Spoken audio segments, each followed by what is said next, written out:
Okay, so look, take all the, social media stuff aside. What's your honest assessment of Arsenal? What do you think of Arsenal?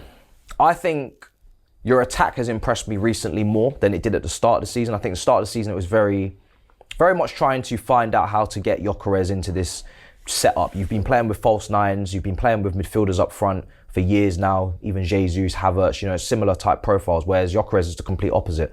So you, from an attacking standpoint, I wasn't particularly impressed. Obviously, we know set pieces, you guys are incredibly dangerous, but in open play, in terms of what I was watching with Eze not quite being at it yet, and even Arteta sometimes having a handbrake on, he wasn't really playing the 10, maybe for Arsenal fans liking, he was playing maybe more reserved. But he has let the handbrake off, I think, recently. Maybe I thought I forgot all about the Newcastle game with Eze playing the 10. It was more even Tottenham, but now that he's got him in the 10, and maybe Odegaard's injuries forced his hand as well. That might have helped the situation for Arteta's thinking.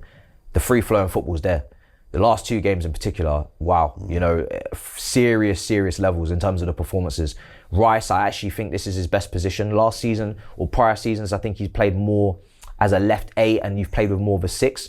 At West Ham, he played in a 2 in midfield, and he still can get forward, but it's a pivot and it's a clear 10. And I just think that triangle that you form there with Zubimendi, I think that makes sense for Rice, and it makes more sense for Arsenal. And defensively, I mean, yeah, you guys, you were setting records. You weren't conceding for a whole month. You were trying to look at our defensive record. I'm hoping that that's now going to be intact. It's difficult, isn't it? It's not easy. 15 goals for a whole league. Yeah, and you guys will be doing your best to dent into that. Yeah, of course. Because it's like your Invincibles thing. Like, everybody's got their thing. You've got the Invincibles. We've got the 15 goals. City have got the Centurions.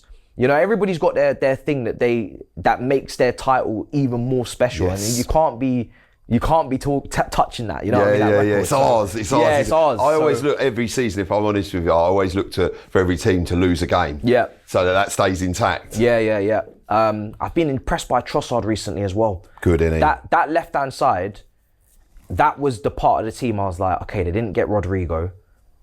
Maybe that might be a weak point. Martinelli's not been great for a few years. Obviously, he's just coming back into it now. He's been good this season when he's coming off the bench and whatnot. Trossard's getting older. Maybe he'll start to drop off. Eze, is he really going to want to stay out there? Depends how Arteta uses him. But yeah, it's all right over there. So yeah, it's not bad for you lot right now. But at the same time, I don't think I think you reminded me a lot of us when we were defensively just stupidly good. And it's like the base that you're building on. Sometimes you watch Arsenal, you think they're not really like going crazy, but it's like they've got it all figured out. Yeah. Do you know what I mean? I'm not watching Arsenal sometimes, I'm thinking, oh, they've just from the very start just blown you away. Sometimes they just kind of just wait for things to kind of fall in place in terms of the game. Yeah, you can have a bit of the ball, that's fine. We're comfortable defending, and we'll just feel it out, and then we'll turn it up a notch. And then if you can't turn it up a notch, then good luck to you. And I'm like, I wonder if anybody else can get involved here. So look, I always say there doesn't have to be a race. I think sometimes people get very invested in, everything's going to fall apart and there's going to be a race. I think it's very much up to the chasing pack to make this a race, because Arsenal are clearly going to do what they're going to do from a consistency standpoint. I don't see this drop off. I don't see this, this up and down. I think there's been too many years of build up to this in terms of Arsenal, in terms of the depth now and the settled team and the experience. So don't look at Arsenal and be like, oh yeah, they're going to drop off. No, try and hit their level, match them, and then go the distance with them. See where it goes. Go toe to toe. Obviously, in regards to Eze now a creative 10, which was lacking, I think, in that squad for a while. I see Odegaard as more of an 8, keeps the ball ticking, but you needed someone to be maybe more of a game breaker. And you saw against Tottenham, I mean, this guy was ridiculous. The finishing, could have had 4 or 5 goals himself solo-wise. Saka, very different winger to Madueke, very different winger to Trossard, very different winger to Martinelli. And then the striker options as well, they're obviously all injured, but Havertz, Gyökeres, completely different profile. So I think in terms of options and in terms of numerically different kind of profiles, I think we probably share some similarities there. Obviously City, when you look at them, maybe there's not depth for Haaland and certain things like that. But yeah, it's interesting the way the squad building's gone. And I think that's purely just because of the amount of football that's being played, the amount of international tournaments, the Nations League, the breaks.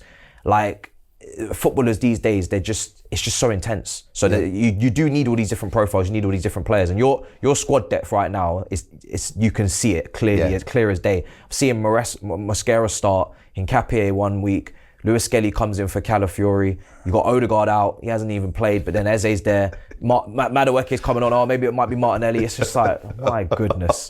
It's just like, talk about a plethora of options. It's just like, yo, we can't. And this is with injuries. And I think it speaks volumes. You guys have not spoken about injuries, I don't think, as a fan base this season. You haven't had to. Yeah. But if this we've got them. But you have them, exactly. If this season's gone past, we've got them as well. I try not to speak about Palmer or Cole because for me, probably in the same boat as you, I feel like our clubs, our directors, our operators have had a long enough stint now and enough money pumped in where it's like, we don't really want to make excuses. It's just get on with it. You know what I mean? Unless it's an absolute demolition of injuries where it's like 9, 10, okay, fair. We had that last season. Yeah. And like you say, I think, and why buy players if they're going to sort of sit on the bench to come in? Why are you buying the players if they're not good enough to wear the shirt and do the job? Because I remember Arsenal for years, we'd in a transfer window, we might buy 5 players and 2 of them might be quality, but the other 3, the jury definitely out, and chances are they weren't that good. Yeah. But now you like you say about that quality,